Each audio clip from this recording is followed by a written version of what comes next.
Thank you. I am so blessed to be here and so privileged. Thank you for all the insight and the input.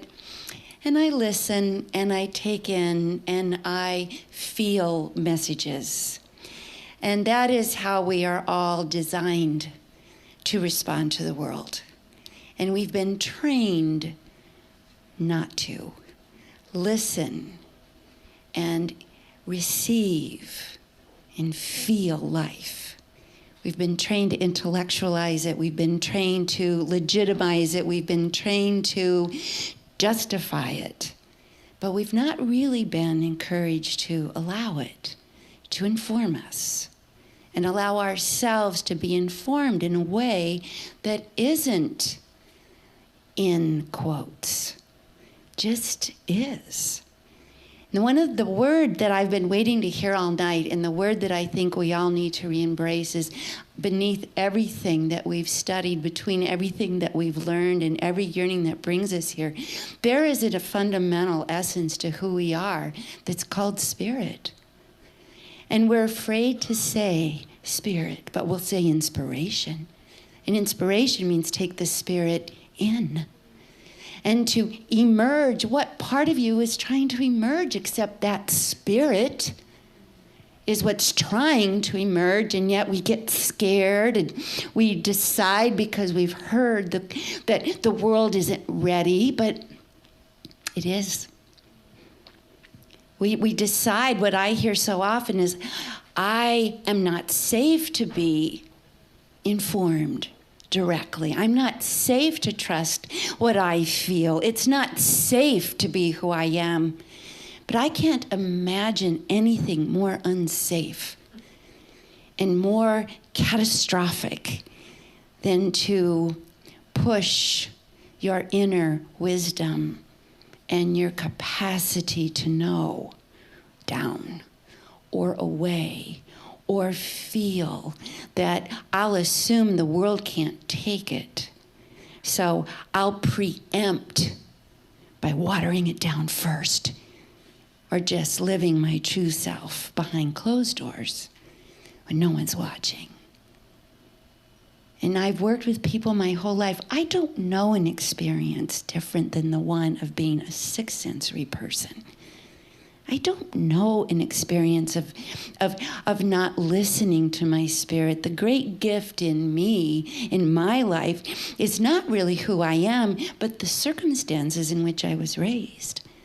Because by coming from a mother who was basically a Holocaust victim and saved her life on her own vibrations and her own energy, who was a child and married my father at 15, she would say to us as children, it was never, what do you think? God forbid, never, what do they say? She would only look at us and say, what does your spirit say, Sonia? Do that. And that wisdom is something that I believe is what is trying to emerge, whether it's in us as women or in men. The feminine is the capacity to listen, to feel, to trust, to embrace, and then have the courage to act on fearlessly. That's what's trying to emerge. And it can be in our finances, it can be in our creativity, it can be in our workplace. But the real word we talk about is heart. But do you know what? Heart isn't enough, and I don't believe there is a person in this room. I don't believe there's one person in this room that doesn't know what intuition is. But what I've witnessed, and sadly, and what I'm on a massive mission to change, is to trust your vibes and have the courage to unapologetically act on them. That's where we fall off the cliff. How many of us in this room are card-carrying members of the woulda, coulda, shoulda club of missed opportunity? I knew that, I felt that, I sensed that. And a lot of us at this point, what I feel is the great, great, great enemy to our capacity to emerge as humans and as women to emerge as leaders is that we are so conditioned to be distracted and to not listen. We're in our phones, we're in our computers, we're in conversations that have no substance. Just waiting our turn, but where is the listening? And furthermore, it's not enough to feel your vibes. The real courage is to say so. My favorite model of the way society is taken from the emperor's new clothes. Do you remember the emperor was so insecure that he was grabbing on everything he could find to shore up his insignificance? And he bloated up into his big ego, and 2 fools came into town and felt that vulnerability and played on it. They said, well, what we have is for you the finest fabric. And only the most intelligent of you, only the most sophisticated, only the most evolved can see it. What do you think? And he looked around and, well, it's beautiful. What do you think? And everybody in the court looked around, well, it's fabulous. Then we agree. Make me an outfit so that I have the finest finery in the kingdom. And they got busy sewing and presented the suit. And he was so interested to find out who in this world is as evolved as me. Who are the intelligent ones? Who are the sophisticated ones? I want to know. So the whole town was called to witness his new suit, his finery. And they said, only the most sophisticated can see it. And so here he starts this parade and waltzing down Main Street, buck naked. And everybody said, what do you think? Oh, I think it's fantastic. What do you think? Oh, I think it's magnificent. I like those colors. And there was a little boy watching. And when he saw the emperor, he said, oh, he's naked. And the whole town went, oh! And they looked at the little boy. And the little boy looked at the town. And the emperor heard, and he turned and he looked at the little boy. And the little boy looked at the emperor. And then everybody looked at the emperor. And everybody looked at each other. And everybody looked at the little boy. And do you know what happened? The parade went on. And that's what's going on now. We see and pretend we don't see. We hear and we pretend we don't hear. We feel. And mostly dissonant unless we are in harmony with our spirit and listening as it speaks to us through our heart, which is an intelligent organ. The first organ in the body to develop. The place that receives the spirit and gives your heart its heartbeat, your life, your power. Now, we have a choice as emerging women to live a different fairy tale. My favorite, The Princess and the Pea. And in that fairy tale, the prince needed a bride, but she had to prove herself to be a true princess. And so they all lined up and came to the palace, but they had to pass a test.